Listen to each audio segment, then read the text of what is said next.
खुलुमबाय जोङो दायो बड'लेण्ड एंखं टेलिभिजननि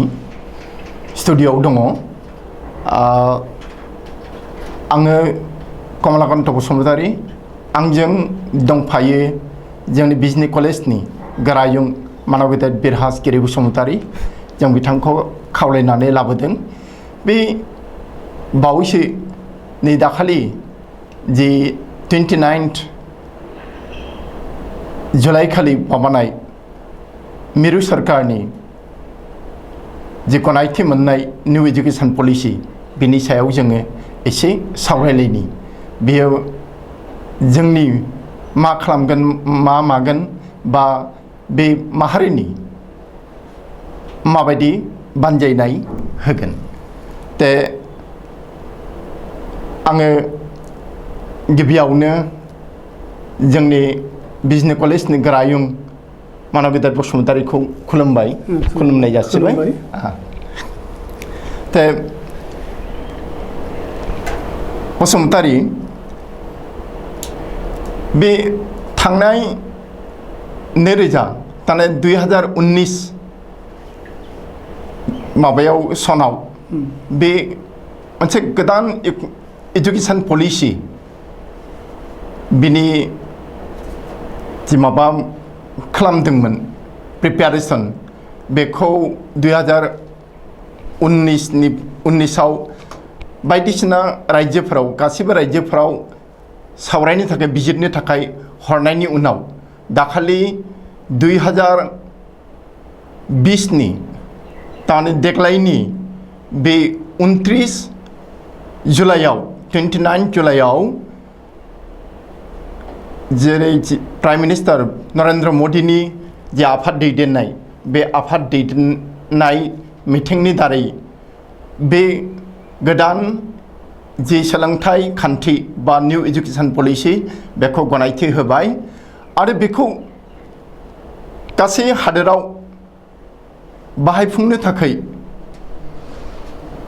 नै मैयानिफ्रायनो अर्थात 1 आगस्तनिफ्रायनो बेखौ बाहायफुंनो थाखाय बा बाहायजेननो थाखाय बिथोन हरदों दा बे बेलायाव जि गोदान सोलोंथाइ खान्थि बा निउ एजुकेशन पलिसि बिनि सायाव नोंथांनि बिबुंथिखौ जोङो एसे मिथिग्रोनानै लादिनि गोजोन्थों गोदान सोलोंथाइ खान्थि 2019-20 बे गासै 34 बोसोरनि उनाव भारत हादराव दाखालि मिरु सरकारा 29 जुलाइआव बेखौ गनायथि होदों आरो बे गनायथिनि गेजेरजों गासै भारत नाङै भारतनि सोलोंथाइ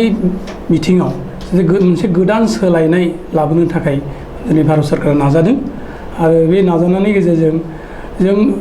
माखासे बिथिङाव जों नुदों प्राइमारि लेभेलनिफ्राय स्कुल जिखुनु सेकेन्डारि लेभेलसिम गोदान मोनसे सोलायनाय लाबोदों बेनिफ्राय हायार एडुकेसनाव कलेज लेभेलसिम इउनिभार्सिटि लेभेलसिम बेखौबो सोलायनाय लाबोदों बे गासै सोलायनाया हयथ' जुदि मोजाङै बाहायनाय जायोब्ला हयथ' जों मोनसे समाव भारतबर्षआव भारत हादरमायाव जों मोनसे गाहाम सोलायनाय एजुकेशन माने सोलोंथाइ बिथिङाव जों नुनो मोनगोन।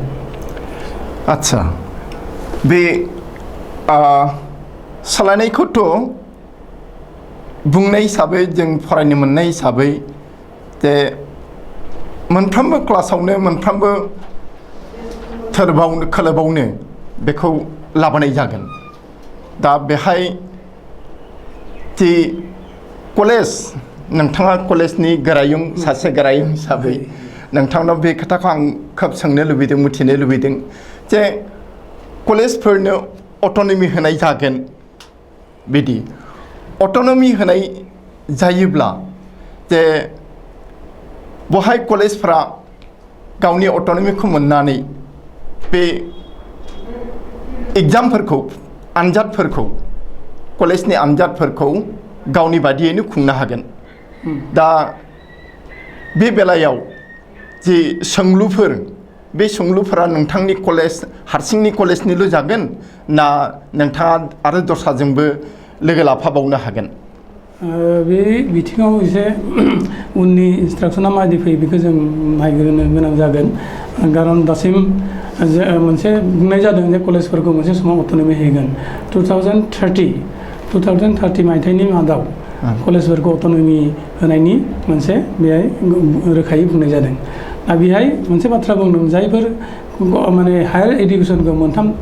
टाइपआव रानदों, टाइप 1, टाइप 2, टाइप 3। टाइप 3आव सोलोंथाइ गोनां कलेज माने टिचिं माने कलेजखौ बुंनाय जादों। आरो बे टिचिं कलेजाव जायफोर कलेजाव 2000निफ्राय 5000सिम स्टुडेन्ट थागोन बेखौ अट'नमि होनाय जागोन आरो माने अट'नमियाव सोलायनाय जाहैगोन। 2000निफ्राय 5000सिम स्टुडेन्ट थानाय कलेजफोरखौल' अट'नमि होनाय जागोन। बिनि खमबाथाय होनाय जानाय नङा। बिनि खमबाथाय दासिमबो सिगां लाबोग्रोगोन। बिनि उनाव 2030नि मादाव गासैबो कलेजखौ अट'नमियाव लाबोनो थाखाय मोनसे नाजानाय फैगोन, लाबोगोन। आरो बेहाय मोनसे बाथ्राया साननो गोनां जे अट'नमि जायोब्ला जों माबायदि पजिटिभ साइडआव जों लांनो हागोन गावखौ। मोनसे जों बुंनो हागौ जे गंसे कलेजा अट'नमि मोननाय लोगो लोगो बे कलेजा जोबोद चेलेन्जिं मुडआव गावनि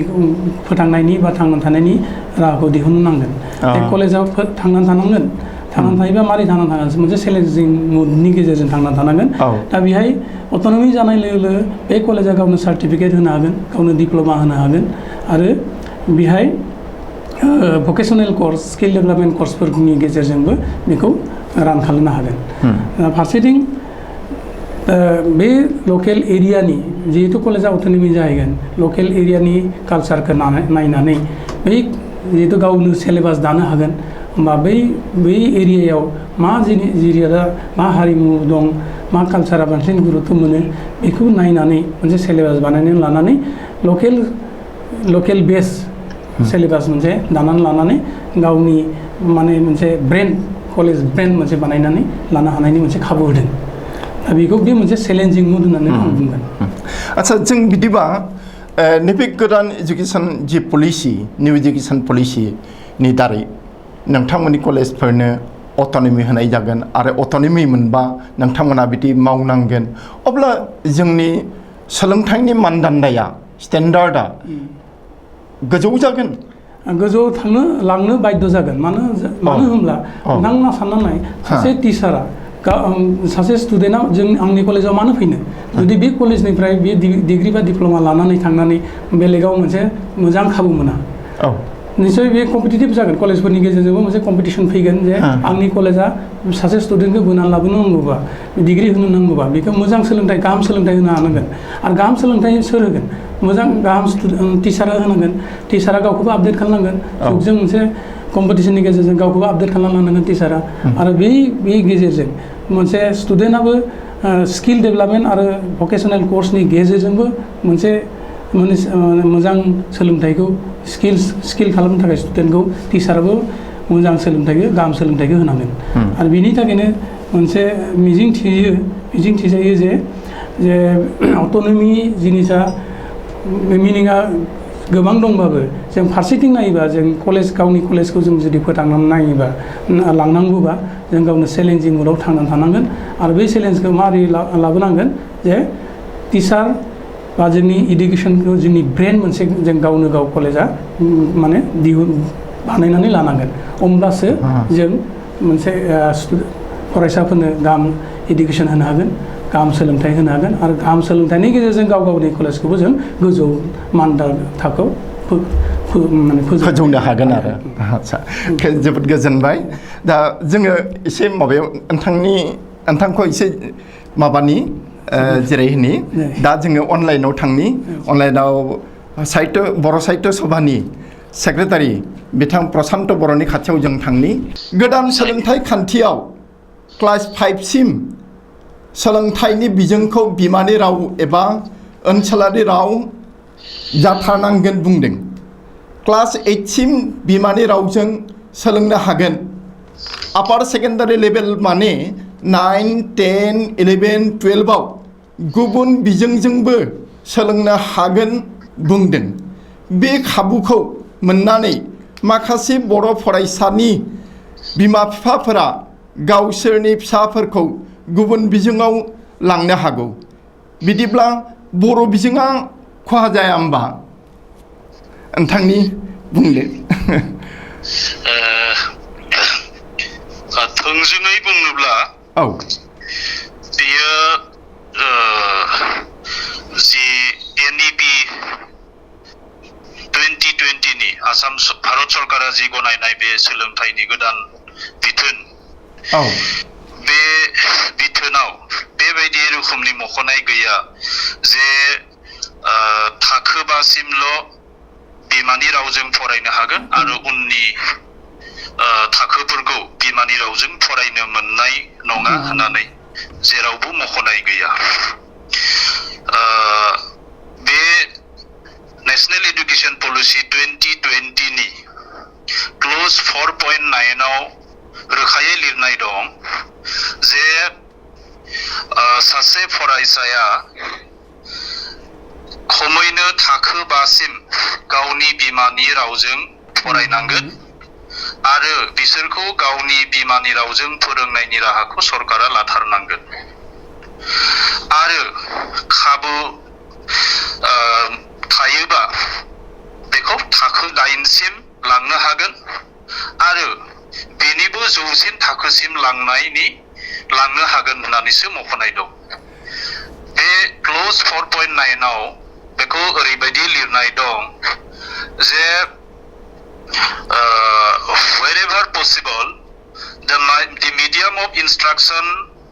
until at least grade 5 बेयाव NEP 2020 आव थाखो सोदोबखौ क्लास सोदोबखौ खोमोरनानै थाखोनि सोलायै ग्रेड सोदोबखौ बाहायदों बे ग्रेड 5 सिम लांनांगोन बा प्रिफारेबलि टिल ग्रेड 8 and beyond होननानै लिरनाय दं बेयावहाय प्रिफारेबलि टिल ग्रेड 8 and beyond होननाय लोगोनानै बिनि ओंथिया जाहैबाय थाखो 8 आरो थाखो 8 नि गोजौसिमबो लांनो हागोन आरो बेहाय मोनसे बाथ्रा मख'नाय दं जे it will be the home language mother tongue and local language माने न'खराव रायज्लायनाय राव बेनिफ्राय बिमानि राव आरो ओनसोलारि रावनि सोलोंथाइनि बिजोङासो खमैनो थाखो 5 सिम हायोबा थाखो 8 सिम आरो बिनि जौसिन थाखोसिम लांनो हागोन होननानै मख'नाय दं मोजां बाथ्रा दा बर' रावनि बेलायाव बर'आ होम लेंगुवेज मादार लेंगुवेज एबा लकेल लेंगुवेजल' नङा बर' रावा बिमानि राव एबा न'खरनि राव आरो ओनसोलारि रावल' नङा बर' रावा जाहैबाय भारत सरकारनि 8थि फारियाव थिसनजानाय मोनसे हादरनाङारि राव ए नेशनेलाइज्ड लेंगुवेज बड' इज ए शिड्युल लेंगुवेज माने 8th शिड्युलाव थिसनजानाय राव हिसाबै बर' रावा भारत बर्षनिनो राव बियो भारत हादरनिनो मोनसेबाव हादरारि राव दा बे NEP आव मख'नाय बादिब्ला गोजौनिफ्राय गोजौसिन सोलोंथाइखौ बे शिड्युल लेंगुवेजफोरजों होनायनि राहा लानाय जागोन होननानैसो मख'नाय दं ओंखायनो बे जि जोंनि मानसिफोरनि जि गिनाय बा गोनो गोथो बे गोनो गोथोआ नंखाय आरो बे गोनो गोथोखौ जोंनि गोसोनिफ्राय एंगारनांगौ होननानै आङो रोखायै बुंनो सानो दा दिनै फुंबिलिनि समावनो आङो जोंनि बड'सा मुंनि सानसेयारि खौरां बिलाइयाव सुबुंसा मा लिरदोंमोनथाय सुबुंसारि नामा सुबुंसा मुसाहारि बिथाङा मोनसे बेहाय लिरदों जे नैबे बोसोरनि गेजेरावनो बे सोलोंथाइ बोसोरनि गेजेरावनो बर' बिजोंखौ थाखो माने 11 आरो 12 सिमाव थिसननो हायाब्ला इयुनाव आरो बेनि खाबुखौ मोननाय नङा होननानै बुंदों बे बाथ्राया जाथावै मानो होनोब्ला माने NEP नि डिरेक्सनाव थाखो 8 सिमल' बर' बिजों जानांगोन होननानै मख'नाय गैया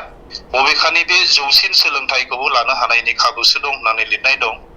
आरो बे NEP नि क्ल'ज 22.13 आव लिरनाय दं academics will be established for each of the scheduled 8 languages होननानै थामहिनबा schedule 8 लेंगुवेजफोरखौ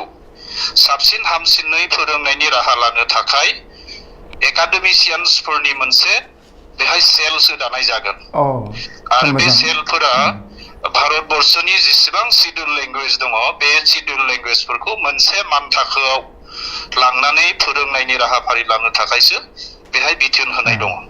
दे नोंथां बर' नोंथां माने जि जोंनो इनफरमेसन होबाय जोबोद गोजोनथाव थारमाने जोंनि गेजेराव सानैसो बे गोरों गोरा आरो गार्जियानफोरा बिदि एसे गिदों आरो गिनाया मा माने गोसो जायोब्ला मिडियामखौ सोलायनो हागोन बिदि एसे माबानाय नोंथाङा होयोब्ला आङो बे NEP आव जि लेंगुवेज पलिसि दं बेखौ आं एसे फोरमायनो लुबैदों दे जों फोरमायदो नोंथां multilingualism and the power of language होननानै बेहाय मोनसे क्ल'ज दोनदों आच्छा जे भारतबर्षनि गोबां रावारि मानसिफोरनि सोलोंथाइनि खाबु होनायनि थाखाय बेहाय खमैनो थाखो 5 सिम होम लेंगुवेज एबा लकेल लेंगुवेजखौ बाहायनायनि बाथ्रा बुंदों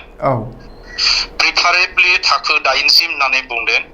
बेयाव प्रिफारेबलि होनाय सोदोबखौ बाहायदों आरो बियन्ड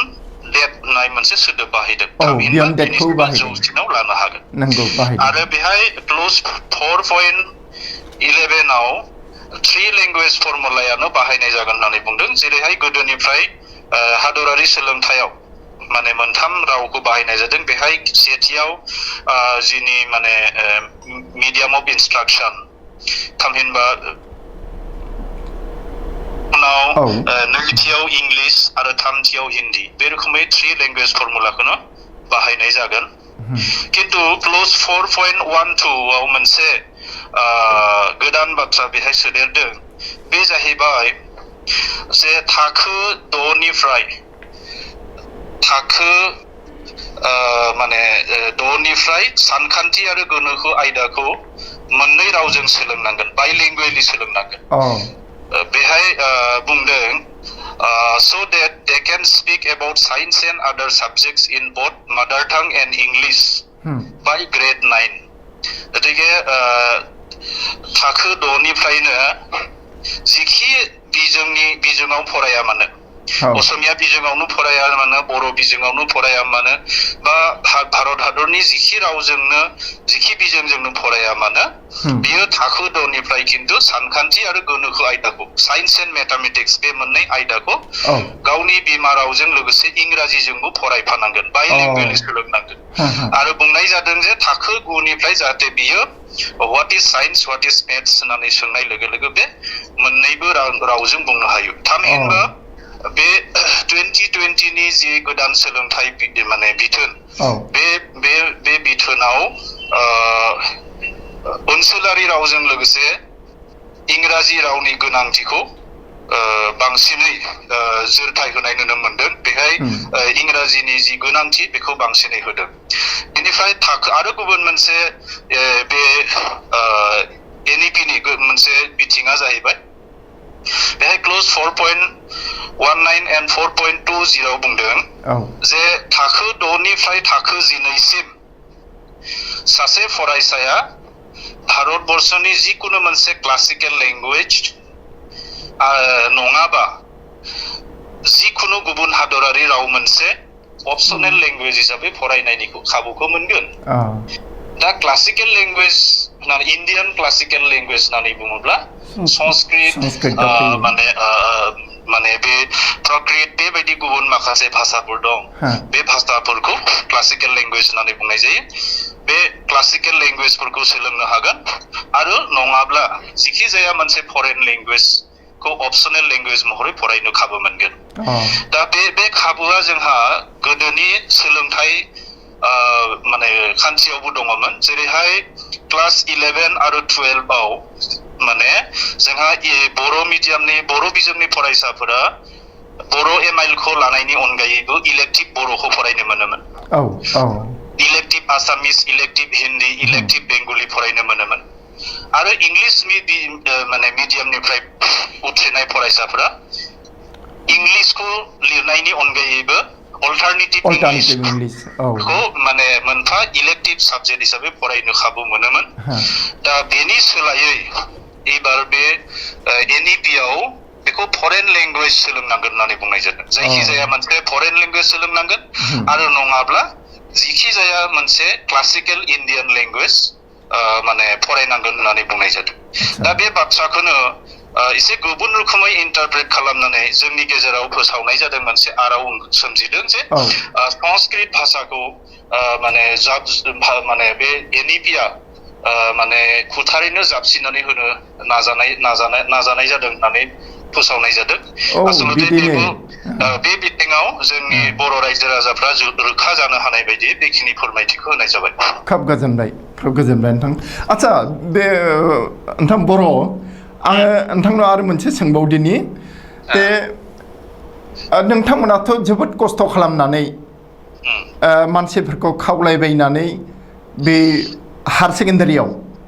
11 आरो 12 आव बड' मिडियाम खुलिनो एबारनो बड' मिडियाम जागोन बे खोथामोन नङा होमबा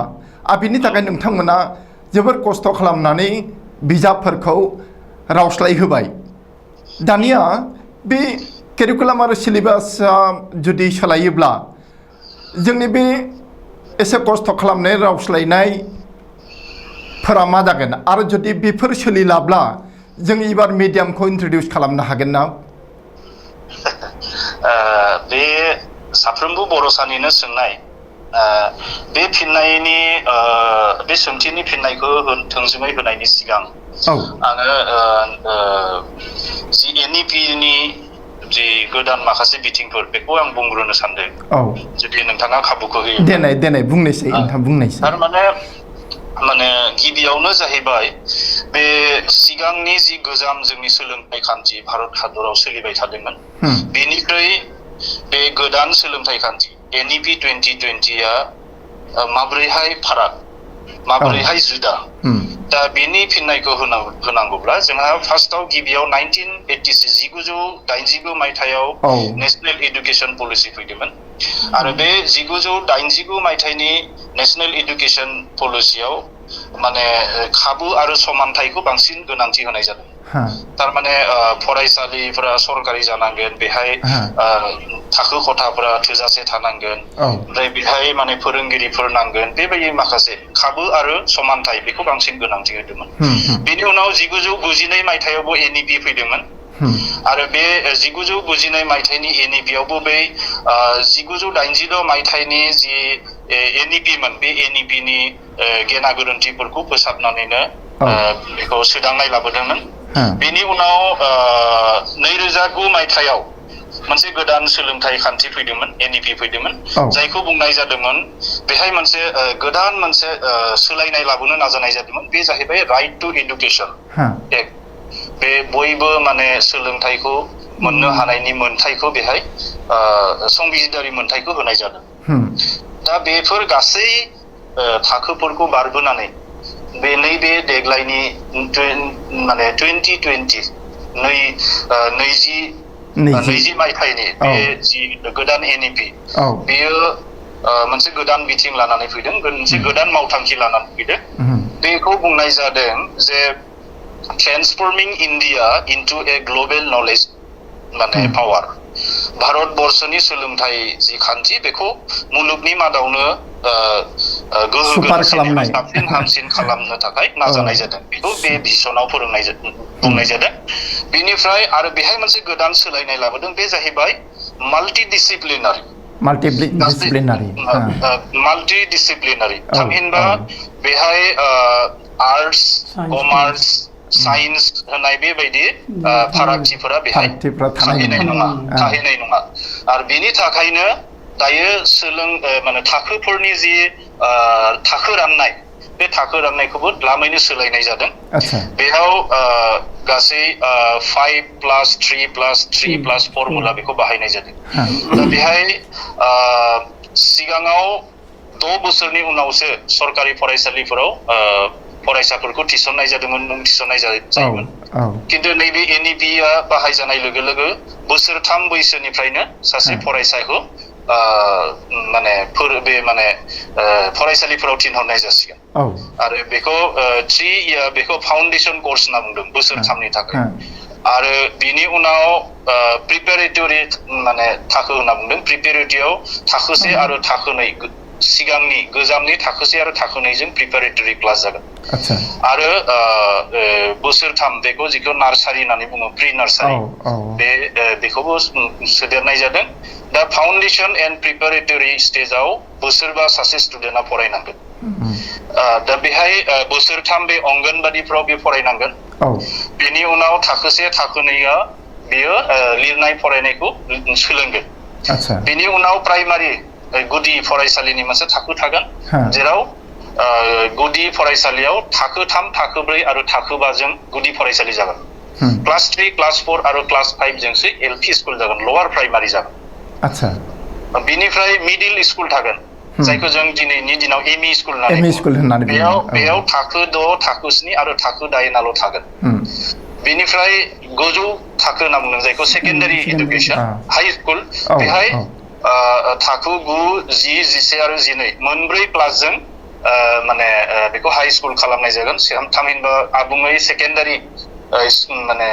स्कुल होननानै बुंनाय जागोन बेयाव 4 इयार्स थागोन दा बे गासैबो बेखौ उथ्रिनायनि उनाव सासे फरायसाया थोंजोङैनो बियो आन्डार ग्रेजुएटखौ फरायनो हागोन आवगायाव हाई स्कुलाव थाखो 10 सिम फरायनानै मेट्रिक आनजाद लिरोमोन मेट्रिक आनजादखौ उथ्रिनायनि उनाव आरोबाव हायार सेकेन्डारि बोसोरनै फरायनांगौ जायोमोन बेनि उनावसो बियो डिग्री कोर्सआव एडमिशन लानो हायोमोन दानिया जिहेतु 11 आरो 12 हायार सेकेन्डारि होनायनि गेजेराव मोनसे इनजुर थानाय नङा बेनिखायनो बे गोजौ थाखोआवनो हाई स्कुल बे सेकेन्डारि स्कुलावनो केरिकुलामफोरखौ सोलायनाय जागोन जेरैहाय आवगायनि हायार सेकेन्डारिफोराव स्ट्रीम दङमोन आर्ट्स साइन्स कमार्स गुबुन गुबुन साबजेक्ट दंमोन बे साबजेक्टफोरखौ बोखारजोबनानै दायो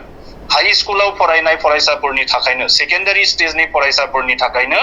बे गोदानै साबजेक्टफोरखौ सरजाबनाय जागोन जेरैहाय जों गोदो फरायनाय समाव भुमखौरां होननाय आयदा दङमोन रां आरो नोगोर बिगियान होननानै दङमोन बेफोरखौ गासैबो आरो सरजाबनानै ससियेल साइन्स बानायनाय जादोंमोन दा बेबायदिनो कमार्सनि आरो आर्ट्स साइन्सनि बे आयदाफोरखौ थुबुर खालामनानै बेबायदि मोनफा मोनफा गोदान सिलेबास बेखौ सोरजिनाय जागोन बेनिफ्राय बर' बिजोंनि फरायसाफोरनि थाखाय मोनसे मोजां खाबुआ मा जागोन सरकारि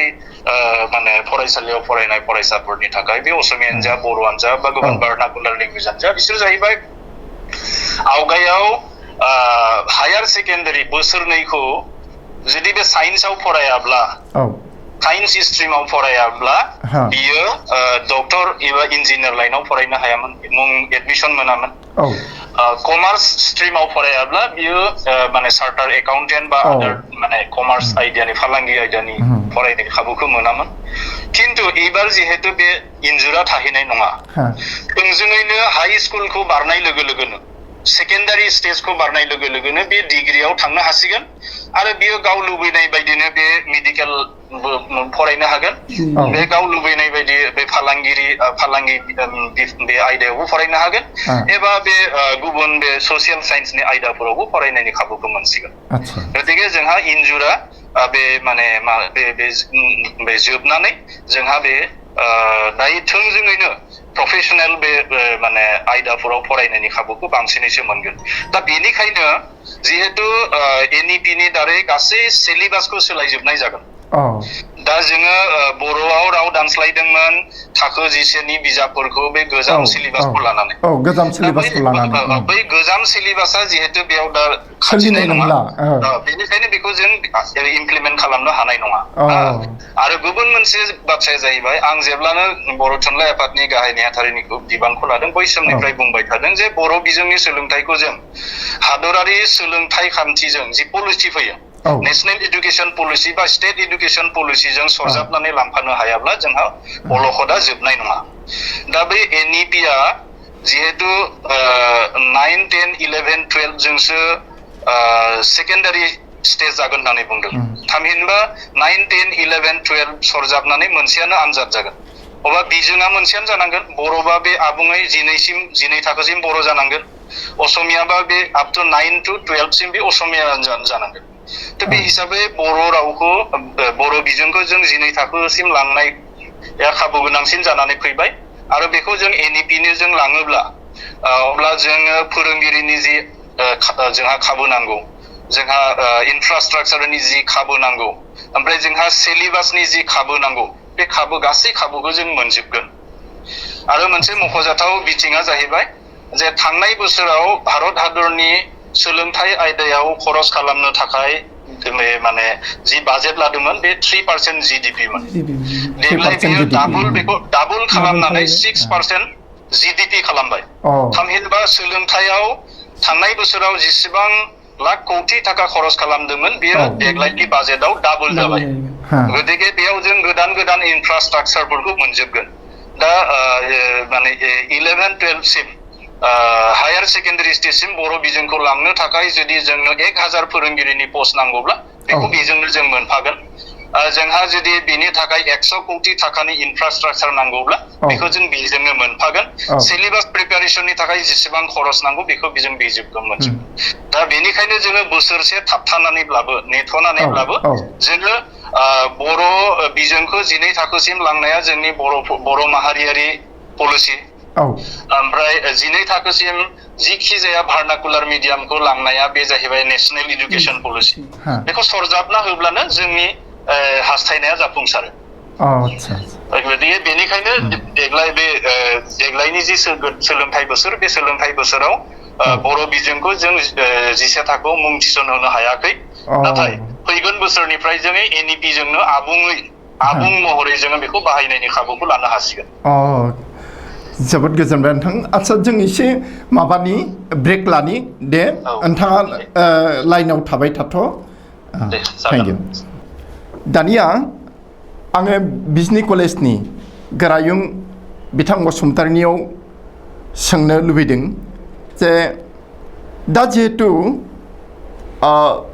हायार सेकेन्डारि जायखौ जों दायो हायार सेकेन्डारि होनो बेयो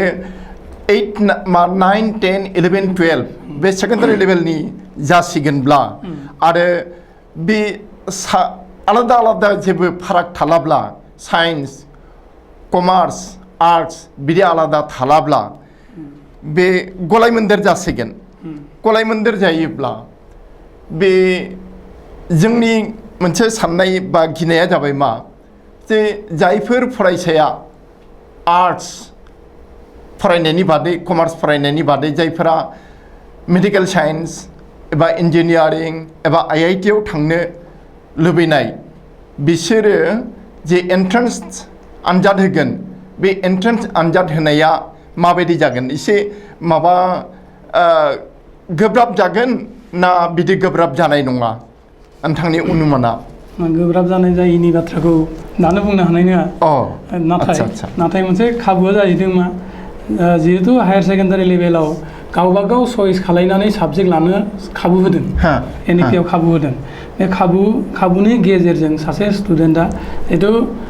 स्किल डेभेलपमेन्ट कर्सबो थागोन बे भकेसनेल कर्सबो थागोन आरो बेखौ बे 12 सिम सोलोंनो हागोन आरो जाय गथ'आ साइन्सआव इन्टारेस्ट बे गावनि साबजेक्टखौ लानानैबो गुबुन साबजेक्ट जेरै जुदि साइन्सनि साबजेक्ट लानानैबो जेरै मिउजिक गुबुन साबजेक्टखौ बे लाफानो हागोन दा सोरबा जुदि मेडिकेल साइन्सआव थांनो गोसो दंबा बिसोरो नेसनेल बा माने नेसनेल बा स्टेट लेभेल मोनसे एग्जाम बिसोर होनांगोन बेखौ बुंदों मेडिकेल एग्जामाव थांनायाव बे मोनसे नेसनेल लेभेलाव मोनसे एग्जाम जानो हागौ बा स्टेट लेभेलावबो जानो हागौ बेखौ दासिमबो रोखा बुंथ'वाखै बेखौ उनाव मिथिगोन जायखिजाया बे सासे स्टुडेन्टआ गाव गोसो जानाय बायदियै जेराव थांनो गावनि साबजेक्टखौ लानो हागोन बे जोबोद सुबिदा होदों खाबु होदों आरो मोनसे मोजां बाथ्राया मा मेट्रिक आनजादखौ बेहाय बोखारनानै मेट्रिक आनजाद होआबासिनो बोखारनानै क्लास 12 सिम 8, 9, 10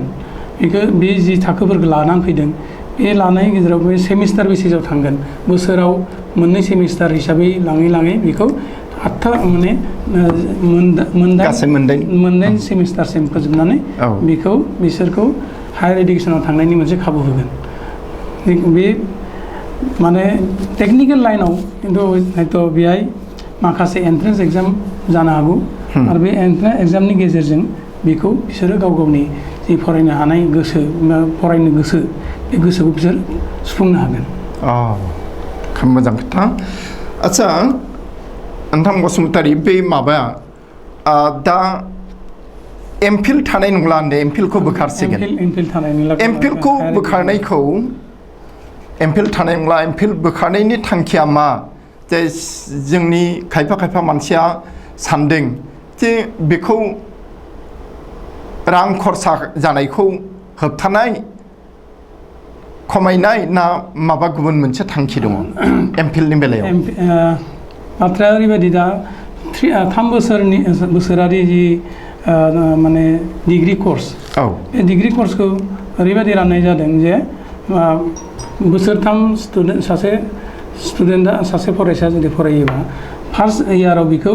मोनसे माने फार्स्ट इयारसिम जुदि फोजोबोबा बियो बेखौ सार्टिफिकेट कोर्स सार्टिफिकेट होनाय जागोन सार्टिफिकेट होनाय जागोन बेनिफ्राय बोसोरनै बारहोयोबा बोसोरनै बारनानै बे गारोबा बे बोसोरनैयाव डिप्ल'मा मोनगोन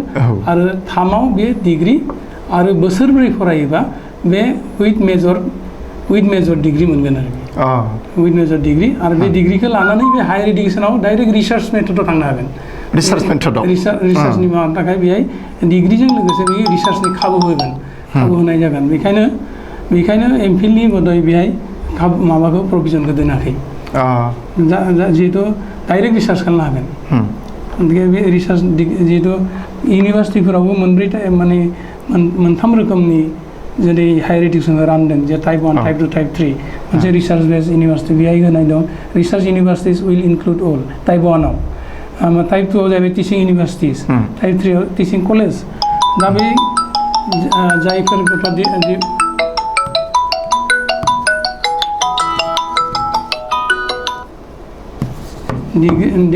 डिग्री लानानै थांगोन बिसोरो डाइरेक्ट रिसार्च माबायाव हाबनो हागोन आच्छा जों अनलाइनाव थांनि कुइसन नोंथांनिसिम दे बुंनाय बे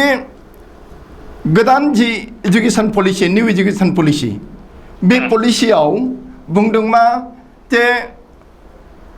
जब सिकार नङा जब क्रिएटरसो बांसिन बानायनायनि थांखि एबा माबाखौ राहाखौ लानाय जादों दा निउ एजुकेशन पलिसि 2020 बे एनइपि 2020 नि जेनाखि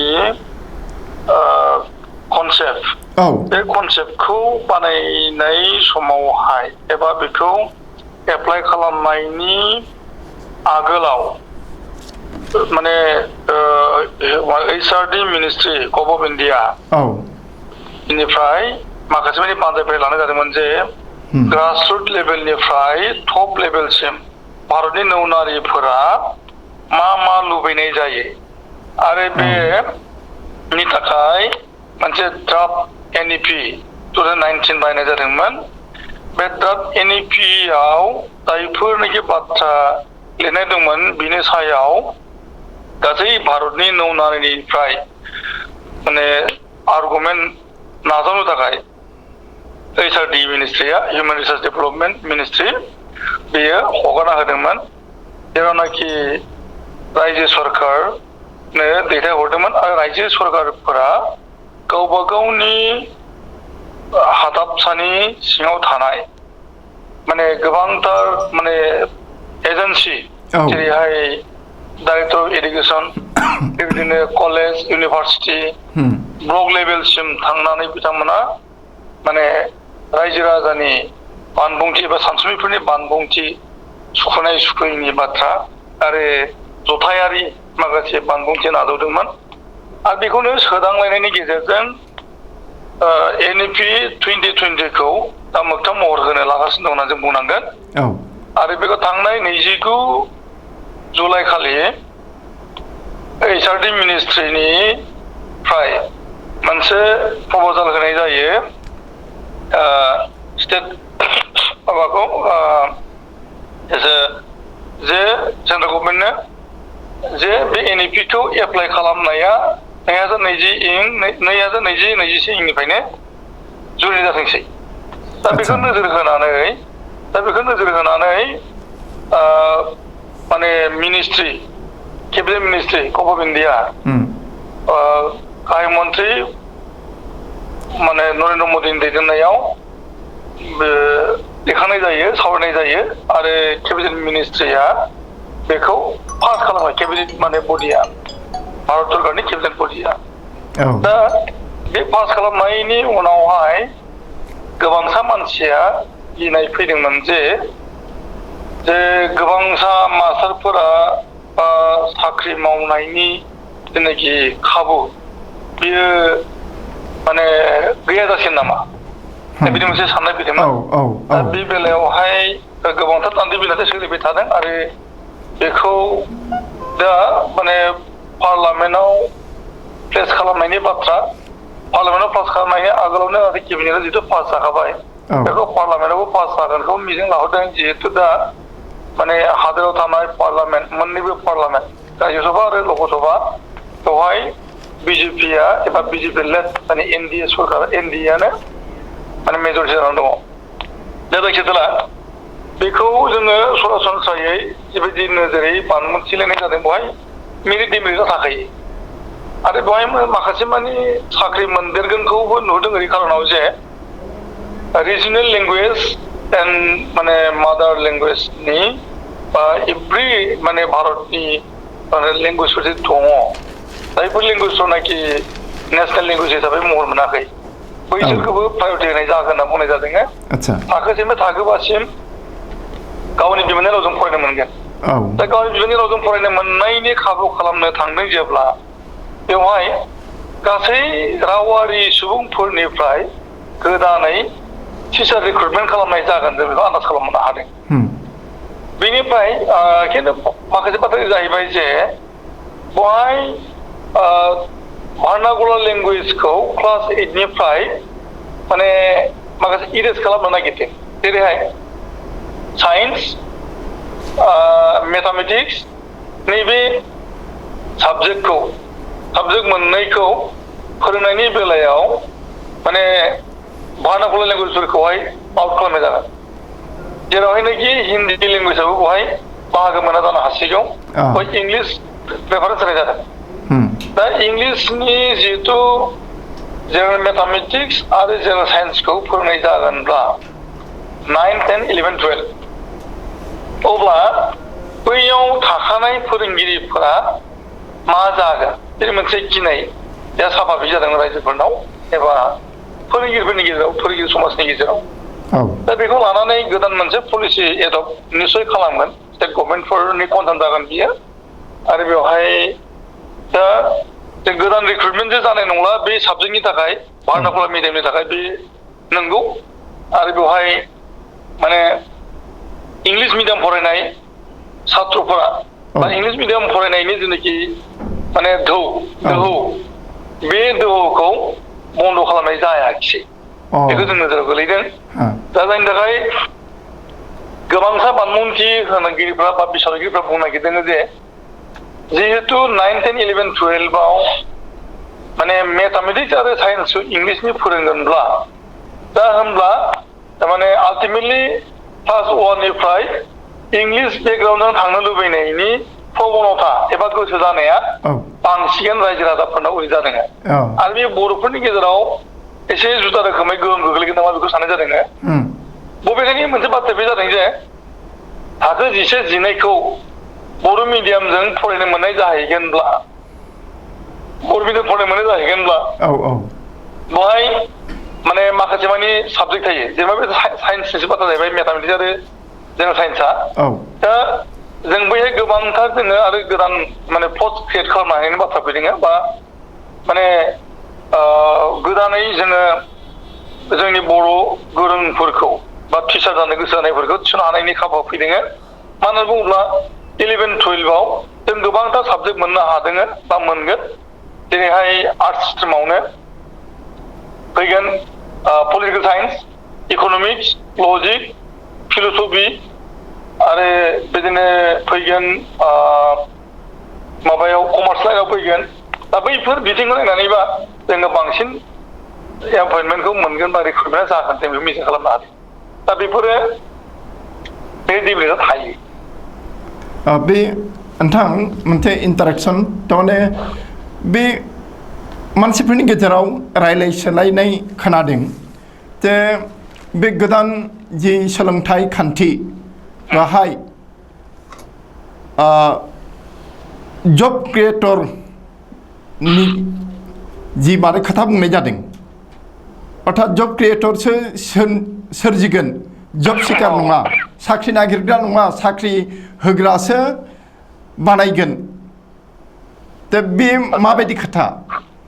बेखौ बुंनो थाङोबाथ' जों बुंनांसिगोन जे ओरैहाय प्राइभेट सेक्टरनि बाथ्रा बुंनांसिगोन दा औ प्राइभेट सेक्टराव लांनायनि बियो मोनसे खाबु बुंनांगोन जोङो दा प्राइभेट सेक्टराव लांनायनि जेनाखि प्रसेस बेखौ खिन्थु नैबे NEP आव बन्द खालामनो थांनाय जादों आच्छा बेवहाय बन्द खालामनायनि बांसिन जरसो होनाय जादों आं बेखौ बुंनो नागिरदों जेरैहाय बेवहाय माने माखासे गोदान सिस्टेम खालामनो नागिरदों दा बे हिसाबै बेवहाय मोनब्रै कलम जिर' खालामनो नागिरदों प्राइमारिया जागोन क्लास 1 निफ्राय 5 सिम 6, 7, 8 जे ME सेक्सनाव फैगोन सेकेन्डारि माने आपार प्राइमारि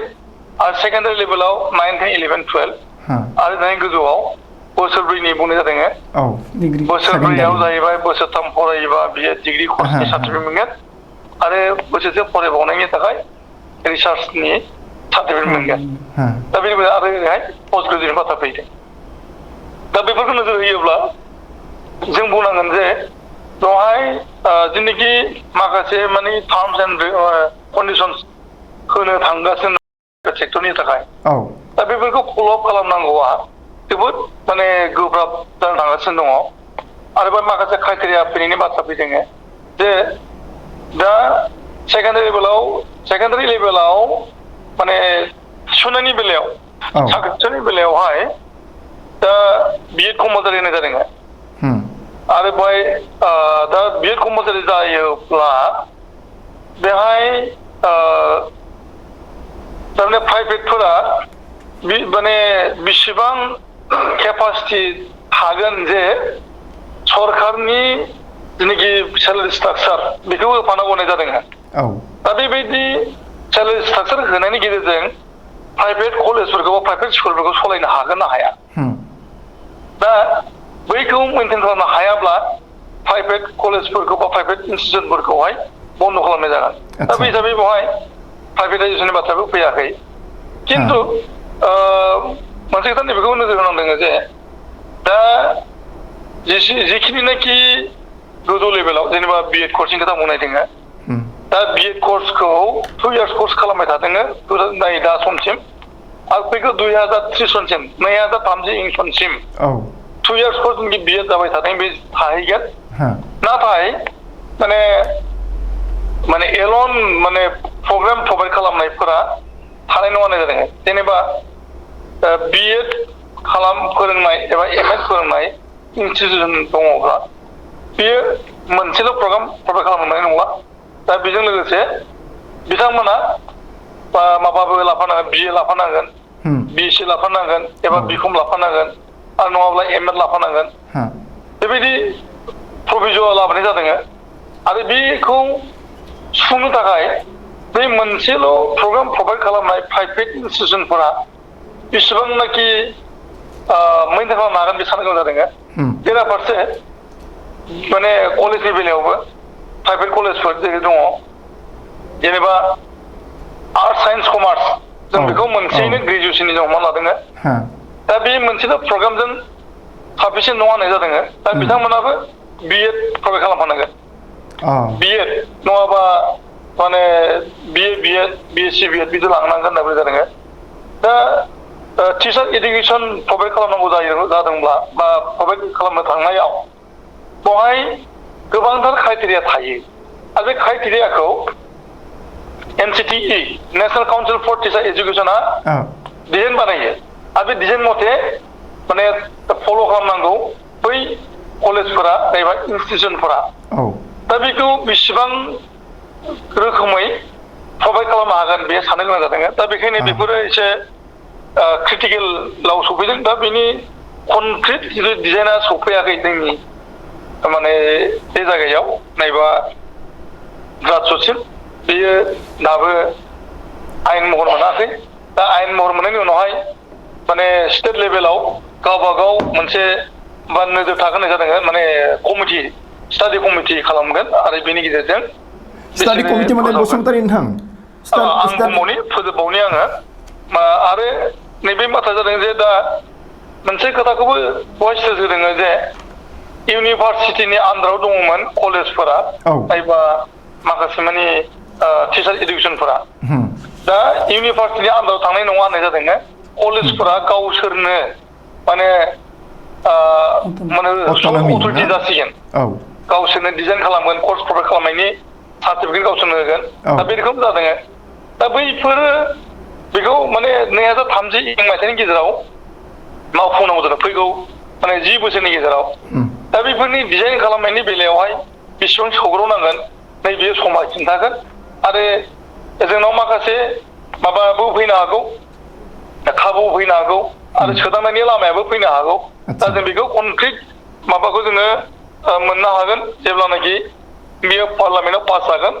आरो बेखौ फैगौ डिसेम्बरनि गेजेराव जेनाखि माने इमप्लिमेन्ट खालामनायनि थाखाय कमिसनफोरा गावबागाव स्टेटनि कमिसनफोरा माने कमिसन माने 40 जननिया ना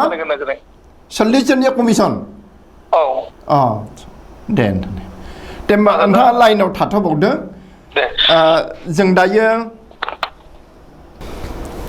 आङो दायो जोंनि बिजनि कलेजनि गोरायुं बिथांनियाव मोनसे सोंलु सोंनो लुबैदों जे दायो जोबोद सावरायसोगारदों मोनफ्रोमबो रायजोआव नङाब्लाबो बांसिन रायजोआवनो बे निउ एजुकेशन पलिसिखौ लानानै सावरायसोदों बिनि मोनसेया जाबाय मा जे मुलुगनि दाब दाब हादोरफोरनिफ्राय माबा 100 इउनिभार्सिटिखौ केम्पास खुलिनो होगोन दा बियो बे केम्पास खुलिनो फैनाय बा मोननाय बे 100 माबाफ्रा फरायसालिफोरा मा मानदान्दानि जागोन एबा माबा बिथांमोना जोंनियाव बिजनेससो खालामनो फैगोन ना गुबुन मोजां थांखिनि थाखाय फैगोन अर्थात जोंनि भारतारि मानसिफोरनि सोलोंथाइ होनो फैगोन बेखौ सावरायसोगारदों नोंथांनि बिबुंथिया बे बाथ्राखौ नंगौ NEP-आव बेखौ होनाय जादों जे 100 इउनिभार्सिटिज गुबुन गुबुन बिदेशनिफ्राय फैगोन आरो बिसोरखौ बेहाय एडुकेसन होनायनि मोनसे खाबु होनायनि बिसोरखौ खाबु होनाय जागोन दा बाथ्रा जाहैदों मा मोनसे इउनिभार्सिटि बिदेशनिफ्राय फैबा बिसोरो मोजां इनफ्रास्ट्राक्चार लानानै लकेल बबे इउनिभार्सिटिजों टाइआपबो जानो हागौ एबा गावबागाव केम्पास मोनसे खुलिगोन थिग बेबायदिनो बे केम्पास खुलिनायनि गेजेरजों जों जुदि खाबु हिसाबै जुदि साननानै लायोबा जुदि पजिटिभ भिउआव जों जुदि लाङोबा जे जायफोर टेलेन्टेड गथ'फोरा गावनि रांखावरि गैया आंखालाव बाहेराव बिदेशाव फरायनायाव थांनो हाया बिसोरो बे फरायनायनि खाबुखौ बेहाय जों लानो हागोन हादोरावनो गावनि हादोराव जुदि पजिटिभ भिउ जों नायनो हायोबा गावनि हादोरावनो जों बेखौ लानो हागोन हयथ' अदेबानि बे माबायदि जाहैगोन फिस स्ट्राक्चारा बेखौ जों दानो बुंथ'नो हानाय नङा दानो बुंथ'नो हानाय नाथाय सोरबाफोर जायफोर गथाय माने साननानै दंमोनबा गोसोजों गोसो आं बिदेशाव थांगोन फरायनो नाजागोन बे जिनिसखौ गावनि सिथ्लायावनो लाना फैनाय बायदि जादों फारसेथिं बे जेब्ला बिदेशनि बे 100 इउनिभार्सिटिफोरा फैगोन लकेल इउनिभार्सिटिफोरनि गेजेरावबो मोनसे कम्पिटिसन फैगोन जे गावनि गावसोरनि जि राहा बे राहाखौ फोथांनानै जों गोजौआव लांनो थाखाय बिथांमोना नाजागोन आरो कम्पिटिसन मोनसे माबायाव फैगोन जाहाथे बिदेशनि बे इउनिभारसिटिफोरा फैनानै बिसोरखौ गाग्लोबहोनो हाया थेवबो आरो फारसे मोनसे सुबिदा जागोन मा बिसोरजों टाइप आप खालायनानै भारतनि स्टुडेन्टफोराबो जुदि गुबुनाव भारतनि इउनिभारसिटिफोराबो गुबुनाव बिदेशआव जुदि केम्पास खालायोबा बेनिफ्रायबो स्टुडेन्ट एक्सेन्ज मोनसे जागोन बे मोनसे जों पजिटिभ भिउआव लांनानै थाङोबा जों बेखिनिखौ जों लानो हायो आच्छा बे पजिटिभ भिउ साबायखर जे बेहाय सोरबाफोरा माने खायफाफोरा बुंदों आरो जे ब्रेन ड्रेननि गिनांगौ थागोन नामा बेजों ब्रेन ड्रेन जागोन नामा बेखौ समाजसो बुंसिगोन ना दे होमबालाय जों नेनांसिगोन बेनि थाखाय ब्रेन ड्रेन मानसिफोरा सोरबा बुंदों आरो गिनाया फैगोन इमप्लिमेन्ट खालायनायनि उनावसो जों बुंनो हागोन दा मा जागोन दा 3 बोसोरनिफ्राय 8 बोसोरसिम 6 बोसोरसिम बे जि बोसोरथाम बे बोसोरथामखौ जोंनि खुदियाफोरखौ उन्दै गथ'फोरखौ अंगनाबादि सेन्टाराव बा अंगनाबादिफोरनो फोरोंनो होनायनि खोथा बुंदों दा जोंनि गामिफोराव जि नुदों आं टाउननि खोथाखौ बुंनो रोंलिया जोंनि गामिफोराव जि नुदों जे गोबां फरायसालिफोरावनो बा अंगनाबादि सेन्टारफोरावनो माबा जायाखै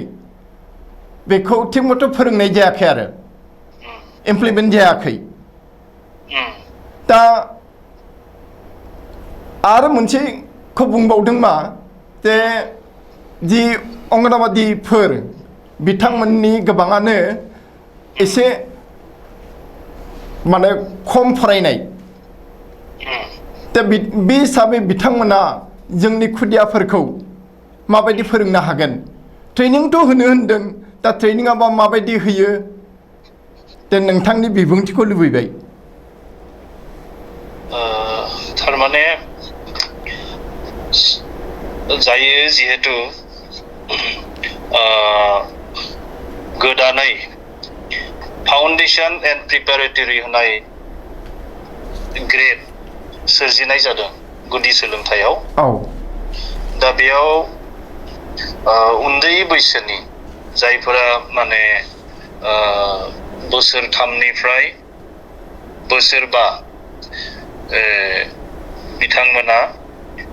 फाउन्डेसन कर्सआव थागोन 3 years गिबियावनो फाउन्डेसनाव 3 years थारमाने 3 बोसोरनिफ्राय 8 बोसोर बैसोसिम ना मोनसे ना 8 बोसोर जागोन 8 बोसोरसिम ना नङा 3 बोसोराव जिहेतु बे थांगोन बोसोरथाम जानायनि उनावसो बियो फाउन्डेसनाव हाबगोन आरो हाबनानै बेहाय बोसोरथाम थागोन माने मा होनगोन बेखौ माने प्लेफुल लार्निं होनना जायखौ बुंनाय जादों बे प्लेफुल लार्निंखौ अंगनबादि सेन्टारफोरनि दारै खालामनाय जागोन थामहिनबा खाथि खालायाव थानाय अंगनबादि सेन्टारफोरखौ फरायसालिफोरजों सरजाबनाय जागोन जेसेबां स्टेन्ड एलोन हारसिङै थानाय अंगनबादि सेन्टार दङ बे सेन्टारफोरखौ खाथिनि फरायसालिफोरजों सरजाबनाय जागोन आरो जायफोर फरायसालियाव सिगांनिफ्रायनो अंगनबादि सेन्टारफोर दंखायो बेखौबो सरजाबनाय जागोन आरो जाय फरायसालिफोराव अंगनबादि सेन्टार सिगांनिफ्राय गैखाया बेयाव खाथि खाला गामिफोराव थानाय अंगनबादि सेन्टारफोरखौ बे फरायसालिफोराव सरजाबनाय जागोन आरो बेहायनो बोसोरथामनि थाखाय थामहिनबा 3 बोसोर बैसोनिफ्राय माने 5 बोसोर बैसोसिम बे प्लेफुल लार्निं एबा प्लेफुल टिचिं लार्निं आदबनि गेजेरजों बिथांमोनखौ फोरोंनाय जागोन आरो बेनि थाखाय अंगनबादि फोरोंगिरिफोरखौ ट्रेनिंनि खाबु होनाय जागोन जायफोर अंगनबादि कर्मीफोरा हायार सेकेन्डारि पास बिथांमोननो 6 दाननि थाखाय फोरोंथाय थामहिनबा ट्रेनिं होनाय जागोन आरो जायफोर मेट्रिक पास जानानैनो अंगनबादि कर्मी जानानै दङ बिथांमोननि थाखाय बोसोरसेनि स्पेशल ट्रेनिं फोरोंनाय जागोन लाहोनाय जागोन माने आरो बे ट्रेनिं लाहोनायनि उनावनो बिथांमोनखौ फाउन्डेशन आरो प्रिपेरेटरि क्लासखौ फोरोंनो थाखाय बिबान होनाय जागोन दा बेहाय बोसोरथामा माने प्लेफुल लार्निं बेहाय गेलेनाय लोगोफोरजों गोरोबनाय आरो गावनि बायदिसिना गाब बा बेसादफोरखौ बेबायदि सिनायथि होनाय बेबायदि रोखोमै बेनिफ्राय प्रिपेरेटरि बोसोरनै थागोन बे बोसोरनैयावसो फर्मेलि हांखोफोरखौ लिरनो आरो सानखान्थिफोरखौ सोलोंनायनि थाखाय खाबु होनाय जागोन दा बे हिसाबै बे 5 years फाउन्डेशन एन्ड प्रिपेरेटरि थाखोआव बिथांमोना फरायनांगोन आरो अब्लाहालागै सासे फरायसाया 3 बोसोर बैसोआव फरायसालि थांजेननायनिफ्राय 9 बोसोर बैसोसिम बियो फाउन्डेशन एन्ड प्रिपेरेटरि क्लासखौ बारनानै 9 बोसोर बैसोआवनो प्राइमारि गुदि फरायसालियाव हाबगोन आरो गुदि फरायसालियाव 3, 4 आरो 5 थाखोखौ बेहाय बोसोरथामनि थाखाय सोलोंगोन आरो बेनि बैसोखौ थिखानाय जादों 9 निफ्राय 11 बोसोर बैसोनि गेजेराव 11 बोसोर बैसोआव सासे फरायसाया गुदि फरायसालिखौ उथ्रिसारनानै मिडिल बा गेजेर फरायसालियाव थांगोन आरो बे गेजेर फरायसालियाव 6, 7, 8 थाखोखौ बोसोरथाम फरायनानै 14 बोसोर बैसोआव बियो बे गेजेर थाखोफोरखौ बारनानै उनावहाय सेकेन्डारि हाई स्कुलाव फरायगोन दा बेखिनि बेबस्थाखौ सरकारा लागोन आरो बेहाय बुंनाय जादों बेनि थाखाय गोदानै माने फरायफारि आरो फोरोंनायनि थाखाय बे गोदान जि अंगनबादिनि कर्मीफोर थागोन एबा नार्सारि आरो बे माने प्रिपेरेटरिनि थाखाय गुबुन फोरोंगिरिफोरखौबो बेहाय थिसनथाइ होनाय जागोन कर्मीफोरखौल' बेयाव बाहायनाय जागोन अंगनबादिनि कर्मीफोरखौ बेहाय सरजाबनाय जागोन आरो बिथांमोनखौ सरजाबनायनि उनावबो गोनांसिन जानाय फोरोंगिरिफोरखौ थिसनथाइ होनाय जागोन आरो बेनि थाखाय मोनसे ट्रेनिं हाबाफारि लानाय जागोन दे नोंथां बे वार्कार आरो हेल्पार अंगनबादियाव वार्कार आरो हेल्पार दङ दे जोंनि ओनसोलफोराव नुदों गामिफोराव गोबाङानो माने बिदि क्वालिफाइड नङा आरो सोरबा मेट्रिक पास जादों सोरबाथ' जाबावाखै वार्कार हेल्पारफोरा हेल्पारफोरा बिसोरो माने प्लेफुल लार्निं प्रसेसआव बायदिसिना जोथोन लानाय साखोन सिखोननि जोथोन लानाय बा गेलेनाय बेसादफोरखौ बुथुमनाय जगार होनाय बायदिसिना खामानियाव मदद होगोन आरो कर्मीफोरा बिथांमोनखौ फोरोंनायनि बे जि फोरोंखान्थि बे फोरोंखान्थियाव बाहागो लागोन आरो बेनि जि माने माबाफोर थायो मा होनो हेल्पारफोरा मिड डे मिलनिफ्राय जुरिजेननानै बिथांमोना गुबुन गुबुन साखोन सिखोन एबा गेलेनाय आयदानि बेसादफोरखौ बुथुमनाय जोथोन लानाय बायदि खामानिखौ मदद खालामगोन दे होमबा नोंथाङा लाइनाव थाथ' दे जोङो दायो आरो जोंनि बिजनि कलेजनि गोरायुं बिथांनि खाथियाव थांनि दे दा नोंथांमोननि कलेजफोरा बांसिनानो दहाय नोंथां बुंनाय बादियै NEP-आव जि दङ 2000निफ्राय 5000सिम फरायसा थानाय कलेजफोरा अट'नमि मोनगोन दे अट'नमि मोनगोनब्ला इनिफ्राय बे नोंथांमोननि दायो जि हाल-सालमोन माने नैबे NEP-नि आगोलाव नोंथांमोनाथ' इउनिभारसिटिनि बेंखननायावनो इउनिभारसिटिनि सिङावनो थानांगौ जादोंमोन दानिया नोंथांमोना इउनिभारसिटिनिफ्राय फुराफुरि मुखाल जागोन नामा बेखौ दासिम जेबो बुंथ'नो हानाय नङा मानोना जों आसाम सरकारा दासिम बिनि जेबो इन्सट्राक्सन हरथ'वाखै आरो लोगोसे बाथ्राया जादों मा आसामनि सोलोंथाइ बिफाननि प्रिन्सिपाल सेक्रेटारि बिथांनि दैदेननायाव 40 40 सोद्रोमाखौ लानानै मोनसे कमिटि दादों आरो बे कमिटिनि गेजेरजों बिसोर नायबिदिंगोन बबे कलेजाव बेसेबां इनफ्रास्ट्राक्चार दं मा दं मा गैया बेफोरखौ नायबिदिंनानै बिथांमोना डिसेम्बरनि सिगां फैगौ डिसेम्बरनि सिगाङाव मोनसे रिपर्ट गभर्नमेन्टनो गथायगोन आरो बे गथायनायनि उनाव आसाम सोरखारा माबायदि राहा लागोन बेखौ जों दासिम बुंनो हाथ'नाय नङा नाथाय मोनसे बाथ्रा थिग जे मोनसे समाव 2030नि मादाव बे मोनफ्रोमबो कलेजफोरा नाथाय अट'न'मिनि माबायाव आवथायाव फैगोन आरो अट'न'मि आवथायाव फैनाय लोगो लोगो कलेजफोरा गावखौनो फोथांनानै लाखिनो थाखाय नाजानांगोन नाजानाया ओरैबायदि जागोन जा एफिलिएसन थानाय नङा इउनिभार्सिटियाव एफिलिएसन सोदोबा थानाय नङा आरो एफिलिएसन गैयाबा गावनो सिलेबास दानो हागोन गावनो माने एरिया बेस माखासे सिलेबास लानानै बिनि सोलोंथाइखौ स्टुडेन्टफोर माने फरायसाफोरनो होनो हागोन आरो बिनि गेजेरजों माखासे स्किल डेभेलपमेन्ट कर्स माखासे भकेसनेल कर्स बेफोर कर्सखौबो सार्टिफिकेट डिप्ल'मा बायदिसिना माने सिलेबास बानायनानै लानो हागोन आरो मोजांनिफ्राय मोजां इडुकेसन बा सोलोंथाइ होनानै स्टुडेन्ट माने फरायसाफोरखौ जाहाथे एसे गोख्रोङै थांनानै थानो हानो थाखाय सासे राफोद माने स्किल जे सासे माने नौनारि बहननायनि मोनसे लामाखौ कलेजफोरा लानो हागोन बे बाथ्राया आच्छा माबा गोबां कलेजखौनो जोङो डिग्री कलेजफोरखौ MA कर्सबो खुलिनाय नुदोंमोन बेखौ दा NEP-नि इमप्लिमेन्ट जानायनि उनाव बे थागोन ना थाया बादि थागोन बेबो थागोन कारन माने कलेज लेभेलाबो जितु माने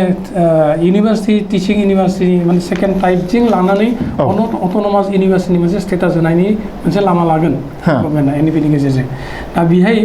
PGया थाखागोन कलेजाव कारन नाय हायार सेकेन्डारि सेक्सन जिहेतु बेखौ सेकेन्डारि इडुकेसन लेभेलावनो लाना फैबाय जितु कलेजफोराव डिग्रीनिफ्रायथ' स्टार्ट जाहैगोन रिसार्च बेस जाहैगोन रिसार्च बेस जायोबा बेखौनो माने डाइरेक्ट PG लेभेलनि PG कर्सफोरा कलेजफोराव थाखागोन कलेजफोराव थाखागोन आरो बेबायदिनो गाव जिहेतु कलेजा अट'नमि मोनगोन मोनसे समाव अट'नमि जायोबा बे PGखौ सालायनायनि राहा माने लामायाव कलेजफोरा गोख्रोंनो मोनसे गावनि ब्रेन दिहुननो नाजानांगोन अब्ला हयथ' मोजां सोलोंथाइ बा गाहाम सोलोंथाइ बा जायखौ गुबुन माबाजों जिखुनु राहायाव थांनो हानाय सासे फरायसा दिहुननानै होनो हायो बेखौनो कलेजफोरा नाजानांगोन होमबा इउनिभार्सिटियाव देग्लायनिफ्राय मा थाहैगोन इउनिभार्सिटियाव बिदिनो थागोन दासिम जेबो बुंथ'नाय जायाखै जे कलेजफोरा माब्ला एफिलिएसनखौ इउनिभार्सिटिनिफ्राय कलेजफोरखौ नागारगोन बेखौ दासिम बुंथ'नाय जायाखै नाथाय हयथ' जोंनि उननि इन्सट्राक्सनाव जों मिथिनो हागोन आरो दासिमबो इन्सट्राक्सन फैथ'वाखै आच्छा दे बे मोजां खोथा दे जोंनि दा कलेजफोरा एफिलिएसन जे इउनिभार्सिटिफ्राव लानानै थानांदोंमोन बे एफिलिएसना गैया जानोसै माने एफिलिएसनाव थानांला बे इउनिभार्सिटिनिफ्राय मुखाल जानायनि उनाव जोंनि कलेजफोरा सोरबा एसे बारा आवसारि जागोन नामा बे आनजाद खुंनाय आरिनाय बा कारिकुलाम बानायनाय सिलेबास बानायनायफोराव आं बेखौ साना आवसारि जागोन होननानै आं साना मानोना बे अट'नमि मोननाय लोगो लोगो कलेजफोरनि गेजेराव मादाव मोनसे माने एकाडेमिकेलि हेल्दि मोनसे एटमसफेयारसो फैनो हागौ माब्रैहाय बे चेलेन्जिं मोनसे मुडआव लांनानै थानांगोन कलेजफोरखौ कम्पिटिटिभ जागोन होननानै साननो हायो मानोना मोनफ्रोमबो डिपार्टमेन्टनि गेजेराव मोनफ्रोमबो कम्पिटिसन फैगोन मोनफ्रोमबो कलेज मोनसे कम्पिटिसन फैगोन मानोना गावनिखौ फोथांनानै लाखिनांगन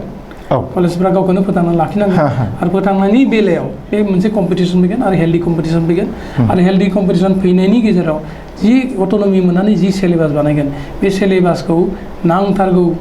समजों गोरोबनानै बानायनो गोनांथि फैगोन बेहाय आरो बिनि थाखाय आं बेहाय बेले बेजे जागोन होननानै आं साना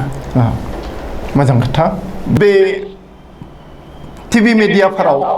सावरायनाय मोनसे मोनदों मा जे प्राइभेट आरो गभर्नमेन्ट बे मोननैखौबो समान नोजोरजों नायगोन होननानै बुंनायखौ बेहाय लिरनाय दङ आरो बेखौ होनदों मा जे बे सरकारि धनफोरखौबो प्राइभेट स्कुलफोरनोबो होगोन नामा नोंथां हेल' बे गभर्नमेन्ट स्कुल आरो प्राइभेट स्कुल बा गभर्नमेन्ट कलेज आरो प्राइभेट कलेजफोरखौ समान नोजोरजों नायगोन होनदों दा बेखौ गिदों मा बे जे थाखा फैसा सेंसन जागोन बेखौ गभर्नमेन्टफोरनि समाननो प्राइभेटफोरनोबो होगोन नामा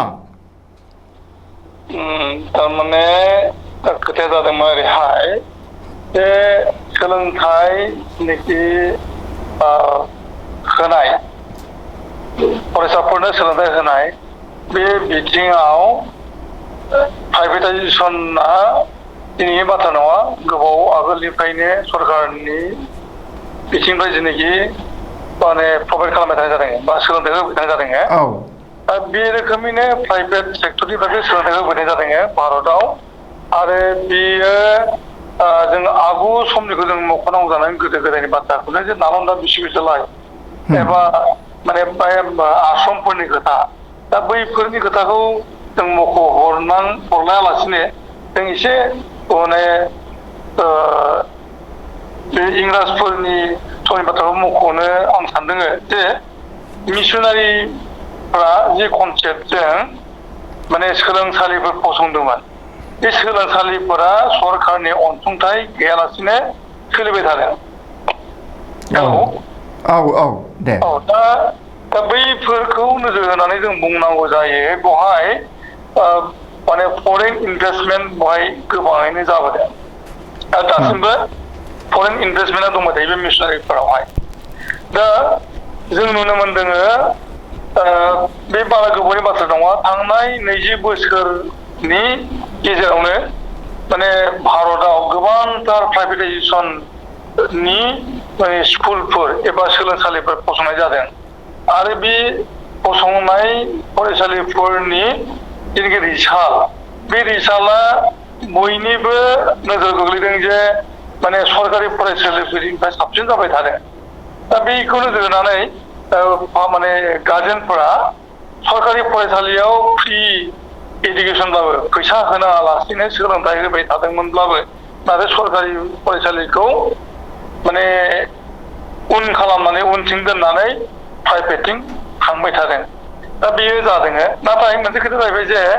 दा सरकारनि बिथिंनिफ्राय प्राइभेटाइजेसनखौ बन्द' खालामनायनि बाथ्रा बुंबाय थानाय जादों नाथाय जोङो मोनसे खोथाखौ नायनांगौ जादों जे सरकारि फरायसालिफोरखौ माने सामना हामना खालामनायनि जि बिबान बेखौ सरकारा बेसेबां नोजोर लानानै खामानि मावबाय थादों बेबो साननो गोनां जादों दा बिनि थाखायनो दा प्राइभेटाइजेसन एबा प्राइभेट सोलोंसालिफोरा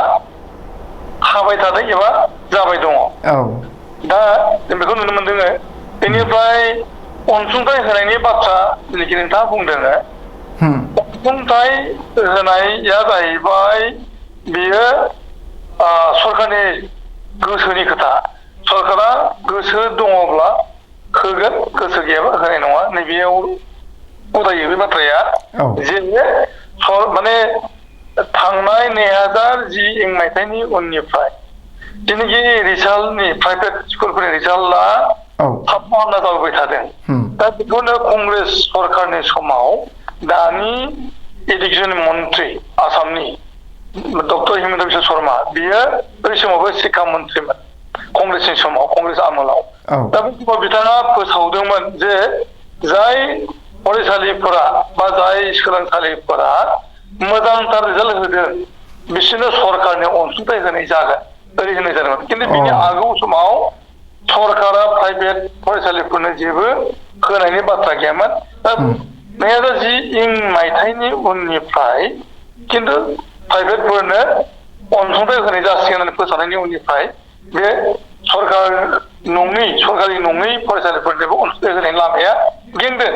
नाथाय आं दासिमबो बुंनो हायाखै प्राइभेट फरायसालिफोरा गभर्नमेन्टनि अनसुंथाइखौ मोनमारदोंना मोनमाराखै जिहेतु आंनाव बे डाटाया गैया आच्छा नोंथाङा लाइनाव थाथ'दो हो आं नोंथांनाव मोनसे जोबथा सोंलु सोंनोसै माने बे गोदान education policy new education policy 2020 आव मा दङ GER होननाय दङ 100% एनरलमेन्ट बियो बेसेबां जाफुंगोन बादि बा बास्तब नंगौना नङा बेसे सोंनाय फैदों आरो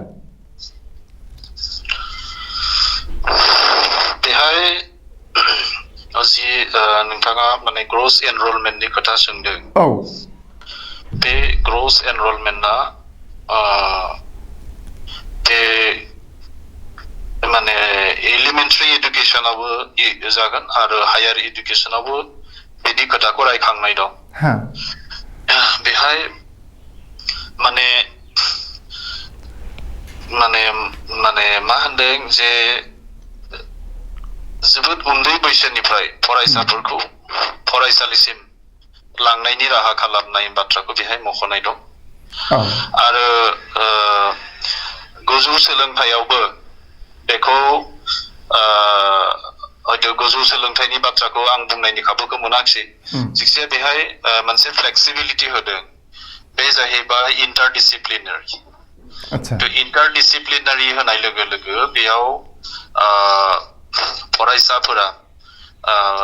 आवगायाव मा जायोमोन जिकुनु मोनसे स्ट्रिमाव फरायोब्ला बियो गावनि साबजेक्टखौ सोलाय सोल' खालामनो हायामोन सासे साइन्सनि स्टुडेन्टआ हिउमेनिटिसनि आयदाखौ फरायनो मोनामोन एबा सासे हिउमेनिटिसनि आयदाया फालांगि आयदानि बे आयदाखौ फरायनो मोनामोन किन्तु बेयाव ओरैबायदि फ्लेक्सिबिलिटि लाबोबाय जे इन्टारडिसिप्लिनारि आदबनि गेजेरजों सासे साइन्सनि फरायसाया बे जुदि माने आर्ट्सनि पलिटिकेल साइन्सखौ फरायनो एबा बिनि सोमोन्दै मिथिनो लुबैयोब्ला बियो पलिटिकेल साइन्स साबजेक्टखौबो फरायनो मोनगोन आरो गुबुन फारसेथिं सासे आर्ट्सनि स्टुडेन्टआ बियो जुदि सानखान्थिखौ मिथिनो लुबैदों अब्ला बाय'लजिखौ फरायनो लुबैदों बे बाय'लजिखौ फरायनो हागोन बेबायदिनो कमार्सनि सासे स्टुडेन्टआबो हिउमेनिटिस बा साइन्सनि आयदाखौ फरायनो हागोन बे जाहैबाय इन्टारडिसिप्लिनारि खाबु गुबुन मोनसे बिथिङा जाहैबाय आवगायाव बोसोरसे डिग्री कर्सआ जिहेतु बोसोरथाममोन आरो मास्टार डिग्रीया बोसोरनैमोन दा बोसोरथामखौ आबुङै फरायाब्ला बियो जेबो फोरमानलाइ एबा डिग्री मोनामोन किन्तु बे गोदान बे 2020 निउ एडुकेशन पलिसि NEP जायखौ बुंदों जों बे NEP 2020 आव मोनसे फ्लेक्सिबिलिटि होदों बे जाहैबाय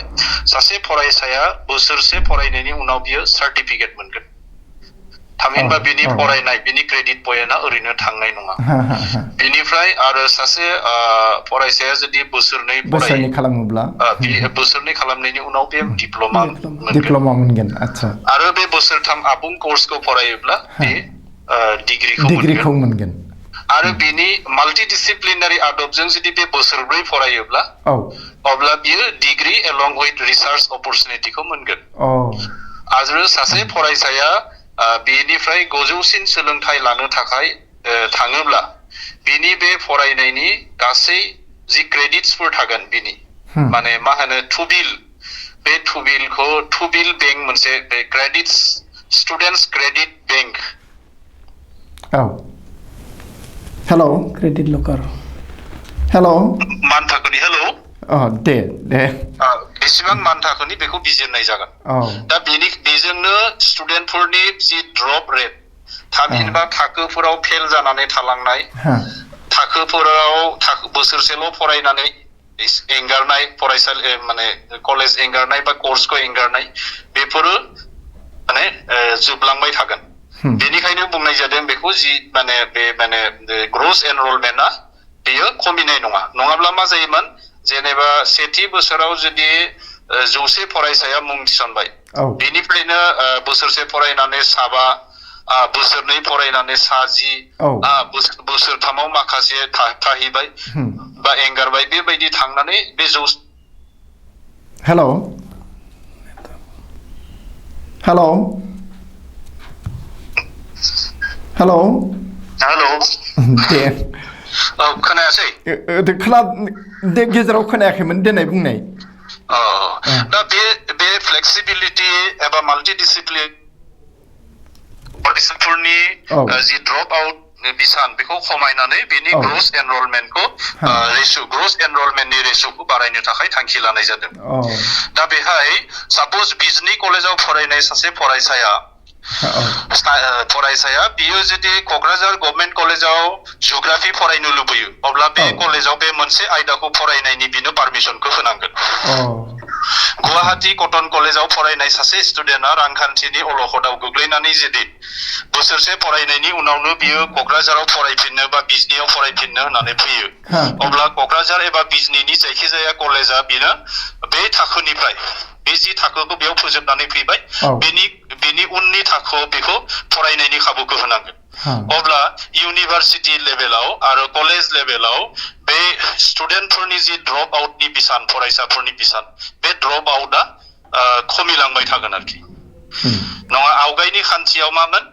गंसे कलेजनिफ्राय गुबुन गंसे कलेजाव ट्रेन्सफार लानानै फरायनायनि खाबु मोनामोन इउनिभार्सिटि टु इउनिभार्सिटि ट्रेन्सफार जायामोन आरो सासे स्टुडेन्टआ मानिबा जाहोनाव बोसोरसे फरायनानै बेयो फरायनायखौ एंगारोब्ला बेफोरखौ माने ड्रप आउटनि हिसाब लानाय जायोमोन किन्तु आथिखालनि बे खान्थियाव एनइपिनि 2020 नि दारै जिहेतु बोसोरसे फरायनाय स्टुडेन्टखौ माने सार्टिफिकेट होनाय जागोन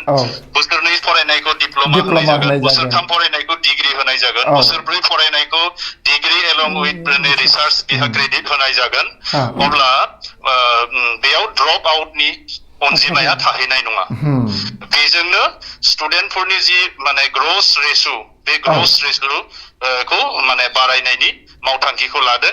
आरो बियो 2025 मायथाइनि गेजेरसिम बेयो 50% निबो बारा माने ग्रस एनरलमेन्ट रेशोआ बारायनांगोन होननानै बेयाव थांखि लानाय दङ साबायखर नोंथां जों जोबनायथिं फैनोसै दे आच्छा जोबथा सोंनाय जोंहा बिजनि कलेजनि गोरायुं बिथांनिसिम बे जाबाय जे जोङो मथेबो इउजिसि आरो नेट बेफोर आफादनि इम्पेक्टफोरा दा माबायाव नैबे गोदान एजुकेशन पलिसियाव माबायदि लिरनाय दं बा मा बुंनाय दङ इउजिसिखौ दा रिप्लेस खालायनाय जागोन रिप्लेस खालायनानै दा NHERA national higher education authority बेखौ दानाय जादों ओमफ्राय नागनि माबायावबो माबा थाहैगोन नागावथ' माने मोनसे सिस्टेमजोंल' लागोन नागनि माबाया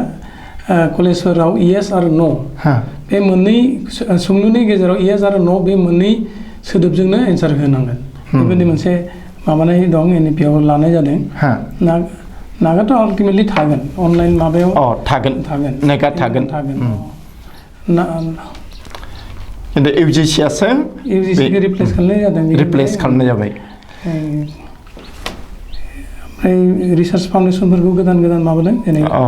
ओमफ्राय नै NRF नेशनेल रिसार्च फाउन्डेसन बेबायदि दानाय जादों दा बेफोरनि गेजेरजोंनो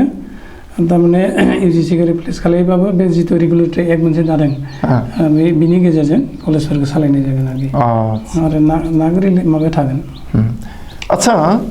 नोंथांमोननि जि अट'नमिक कलेज बे कलेजफ्राव